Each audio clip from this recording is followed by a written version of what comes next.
Welcome to Picking Teams, a podcast that dives into the playbooks of seasoned coaches. I'm your host, Amy Bryant, a 23-year veteran college coach, and my guests hail from the professional, college, and youth ranks. Together, we'll share real stories from our coaching experiences to empower you as parents to be positive forces in your child's sports journey.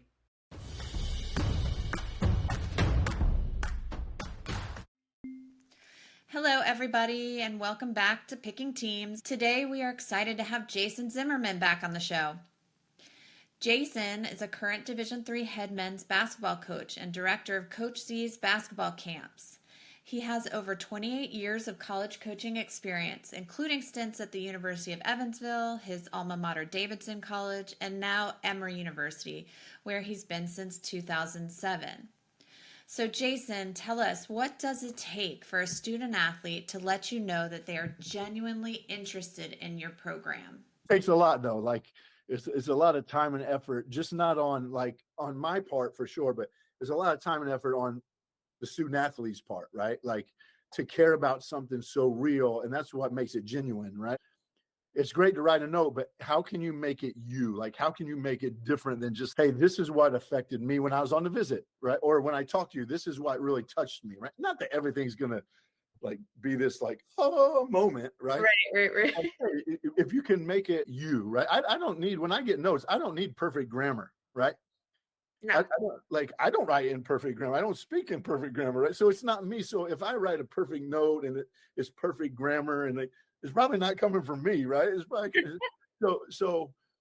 that's where like it is genuine, it's real, right? And I think sometimes we spend so much time trying to make it perfect that no, just get it out there. Like That's just right. tell them how you feel, right? Right. And, that just made me think of something else that I say to these kids all the time, because a lot of times they're nervous to send their highlight video to coaches because it's not perfect. Yeah, for sure. And my sentiment to them is just get it done. Coaches are going to watch that maybe once if you're lucky. They might not even make it to the end of it. So don't spend so much time on something that they really, don't care that much about. They'd much rather see you play in person. But I mean, the point is, don't let perfectionism hold up your process in the recruiting. Be real. Yeah. All right. So to see the opposite side of this now, what's the most frustrating thing you've dealt with as a college coach? Yeah. Oh, that's an easy one. COVID, 100%, not even close. When somebody can take away what you love to do for the year and like, not just here, but like just in the world, like just, I couldn't coach my guys. I couldn't be with my guys. I couldn't run camps. And I know how frustrated you get like in camps, but that's just what makes me go, right? Like that interaction and then on top of that is everything now after, we got the fifth year and you got the fifth year guys that are still playing, which is great, but it's just different. Like, and the frustration of that is like, hey, these high school guys are coming in to college. And so like, how do we deal with it? Just that whole episode, right? Which I think is everybody is feeling the same thing. But for me, what was frustrating about that was just the time with our student athletes, right? Mm-hmm. And somebody just said, took your purpose right away from, like, no, you can't be with them. And, that was frustrating, right? And you went through it with us. Like it was really frustrating and understandably like, hey, we had to make decisions, but that was frustrating. The other thing I'd say that's frustrating, it's not frustrating, but I think I get frustrated when people say, well, we used to do it like this, or these kids aren't like that they used to be. And hey, no kidding. Like my dad said the same thing. Like I wasn't like they were when they were growing up. And the generation before that said the same thing. Like I think I get frustrated at that. And I get frustrated sometimes at myself when I say, well, you know what? 10 years ago here, we would have done this and guys were like this. And hey, guess what? It's not 10 years ago. Like figure it out. Like coach you guys, right? Like don't give me problems, give me solutions. Like, hey, these are our guys, this is who they are. Like let's figure out like how we're going to coach these guys, how we can coach them better. And also not lose track of like what's important, right? Our base and who we are and what we do and our code and how we coach and hold them accountable. And, but there's things that we did 17 years ago when I got here, and I'm like, that was not smart. Like, why were we doing that? That didn't help us win at all, and it didn't help my relationship with any of my guys. So why did we do that? Like, so those two things, frustration. Obviously, the COVID piece and taking a year and a half, really 2 years of our lives to, get back and playing and coaching and teaching, and then that part of like, well, these kids are different. Well, these kids are different. No kidding, they're different. That's our job. Like, yeah, our job is to figure that out. And I still think today, and like, kids want to be coached. Like, kids want to be they want to be challenged. They want to be coached. Like, I didn't want to be challenged or coached in a different way, right? Like, I would still be defiant in ways to my coaches, like, or think, what are we doing? But we just did what they said. Now they're like, they're actually smarter than me, right? Like, these guys are actually smarter than me. So like, yeah, I've been through 30 years of coaching. So, I've tried that. That didn't work. I tried that. That didn't work. But sometimes, and a lot of times, I listen when they come in an office and we listen to them, like, hey, that's really good. Like, we need to like think about that, and maybe not our basketball piece, but like does that really matter? Like, how we do that in practice, or when we have that meeting, should we look at it this different way? And I think that's what's great about being at Emory is you're constantly on the up and coming, like, hey, can we do this better? Hey, can we do this better? Hey, because that's what Emory does, right? That's what the whole campus is doing. Like, hey, can we cure cancer? Hey, can we, do this better? Hey, can we? And so, like, if we're not doing that as coaches, then that's wrong. Now, don't get me wrong. You know this. I'm old school. Like, I like to be accountable and go at it and work hard. But I don't think that's old school. I think that's just good. Like, I don't know. Like, it's not old school. That's just who wants to be good with us, So I think those two things, if I had to, the sense of, oh, these kids are different, so they're not as good. No, that's not right. Like, let's figure this out, right? And then the COVID year and a half. So, well, I think that's just such a great mindset too. I mean, it's such a teaching mindset. It's like, these kids are different, so let's figure out how to work with them. Mm-hmm. And that's exciting to a teacher, to a coach. It's exciting to have new ways and new challenging ways to present your practices and to communicate and all that stuff. I mean, when things get stale, it's when, it's because we're doing it the same way. So, you got to welcome the change. Yeah. And I'm also, so the other thing I think is boredom is the biggest obstacle of greatness, because like, to be great, you got to do certain things. So, hey, if we're going to be a great basketball team, we got to pass, catch, dribble, shoot. Like, and I'm not going to wave a magic wand and come up with like 100 new ways to shoot it better. Right. Like, no, you got to go shoot. Right. And so if you're going to get bored at shooting, then you're probably not going to be a good shooter. Right. And I'm not a tennis person, that, but if I'm going to get bored serving, right? Like, if I go out there and serve too, and like, well, I got to do something different. Well, then we probably need to work on our serving some more. Like, so that piece of it is the routine of that, and not getting bored with what we do is really important. However, like, all right, is there a better way to teach shooting? And not teach necessarily shooting, but can we do a drill that does the same thing that's a little bit different? Like, and so those two they'll go hand in hand, right? Like, not letting kids, because also nowadays, with the phone, like, it's a 2-second attention span, right? Like, so if we don't do a drill, if we do a drill for 7 minutes, kids are losing their mind. Like, what do we do? No, we have to concentrate longer than 7 minutes. So let's work on concentrate longer than 7 minutes. There's our game may take an hour and a half, right? It's going to take a while. So let's do that. But let's also be smart about how we're doing that, right? And so, yeah, that's coaching, right? It's 2 + 2 = 6 sometimes, right? Like we talked about, like, yeah. And like this year, we lost 9 games under 4 points, and if I wasn't bald, I'd be bald, right? So, but during the summer, all we've talked about is like, hey, what can we do just to be this much better? Because if we're that much better, we're gonna be really good. So. Yeah, that's great. Speaking about going bald, or things that make you go bald. You are a father as well. You make you go bald in a hurry. That's it. You mentioned your kids earlier. So you've got one baseball player, you've got one volleyball player. What advice could you share for parents who are listening in regards to the recruiting process, but not only recruiting process? I mean, you kind of mentioned that already. I guess more about being a supportive parent to a college student. For sure. Well, first of all, so when my son played basketball, I would try to work with him, and we were out in the back working, and he told me, "Dad, the game has passed you by."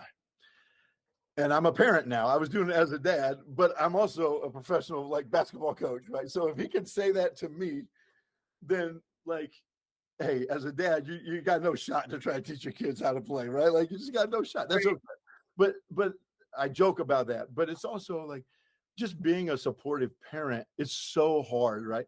So I get the same feelings that every parent ever, right? Like, oh, my kid should play. Oh, I wish, this coach did this. Oh, this coach did that. Like, I have all those feelings sitting in the stands, and it's really hard for me not to say something, not to the coach, because I don't, but to say, like, to yell to, I don't.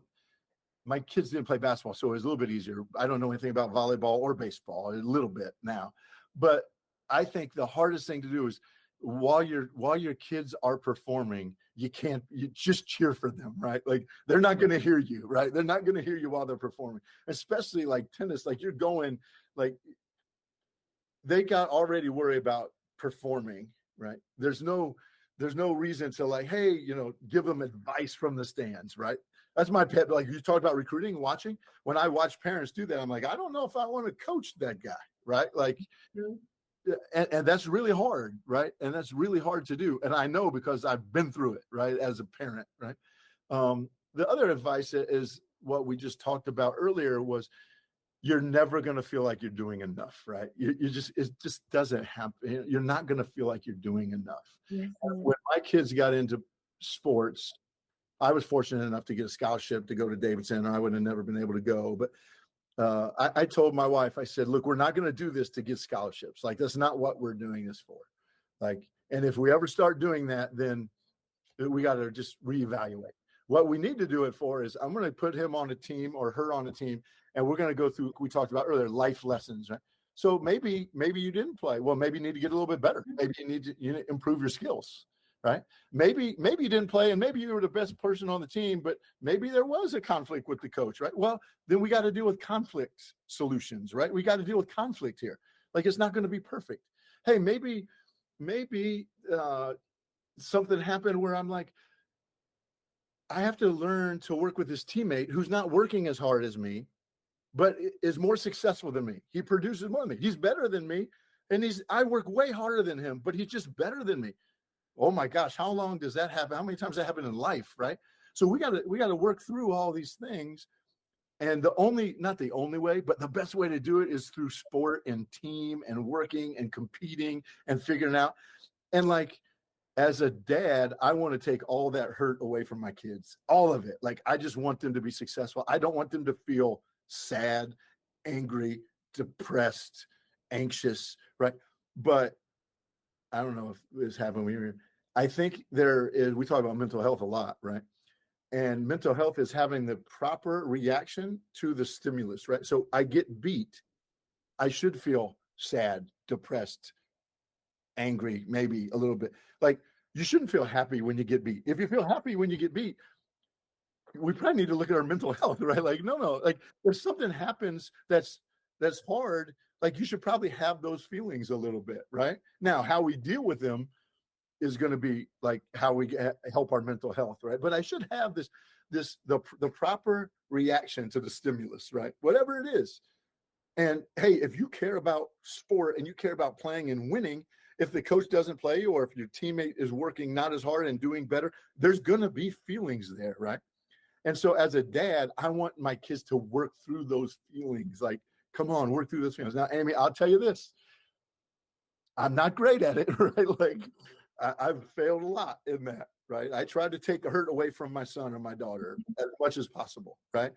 And my wife too, but I think that's the thing, by going into sport, that's why you go into sport, is to learn how to deal with conflict, how to compete, how to deal with things that go well, how to do the things that go poorly, how to do like, and so when you lose track of that, like, hey, I just want my kid to get a scholarship to go here, like, okay, if that's what you want, but I think you just lose all of these teaching moments because as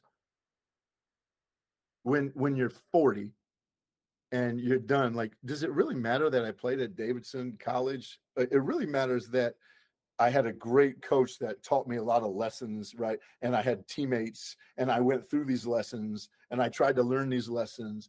And don't get me wrong, I love Davidson College. I love my basketball team. I would not ever do anything different in that. And it helped me get this job and it's been unbelievable, but it's really been those moments where I've been able to grow that it comes from. Now, my kids luckily have both been able to go on and play college athletics. But it hasn't been easy, right? It's sometimes I was like, man, should I have just not gone in athletics at all ever? Sometimes you think that, right?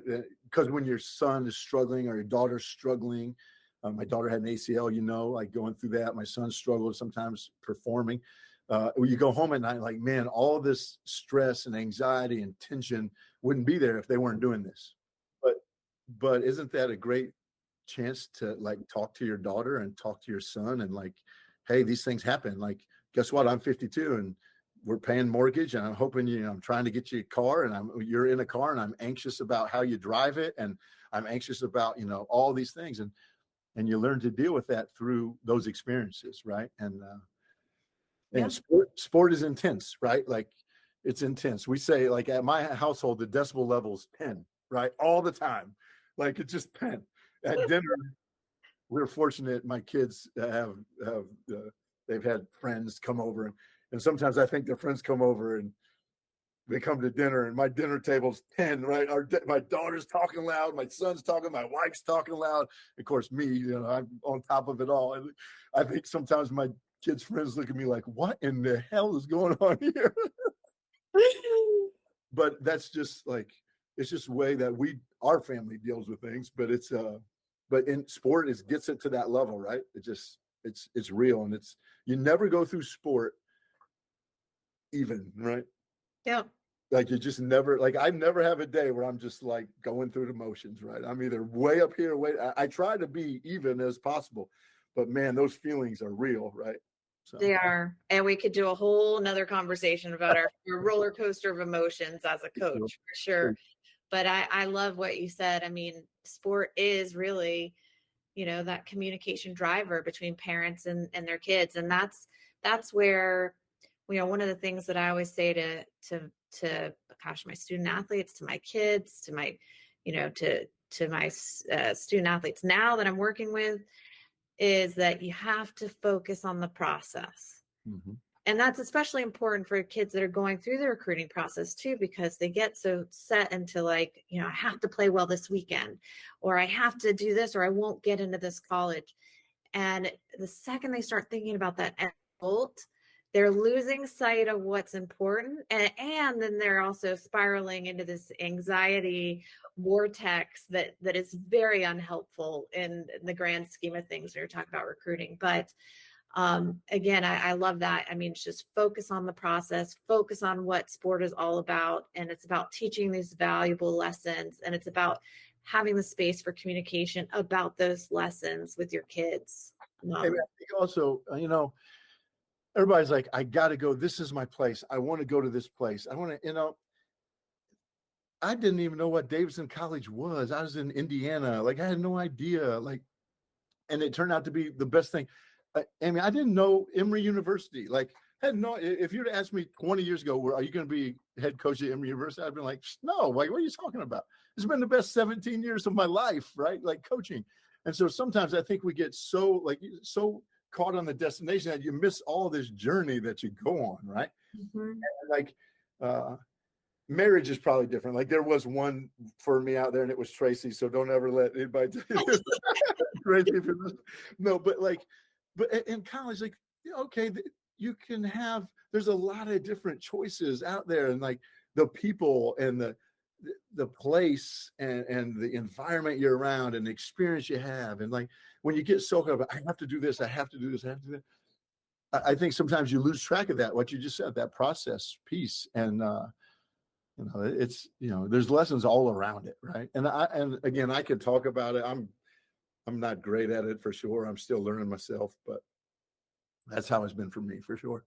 But you're a quintessential teacher. So, the best teachers are always learning, right? Yep, that's exactly. Good. Well, thanks, Jason, so much for being here today. It was a pleasure as always. Thanks for asking me. It was an honor for sure to see you. I haven't seen you in a while. So next time you come by, make sure you stop in and say hello. I will, for sure.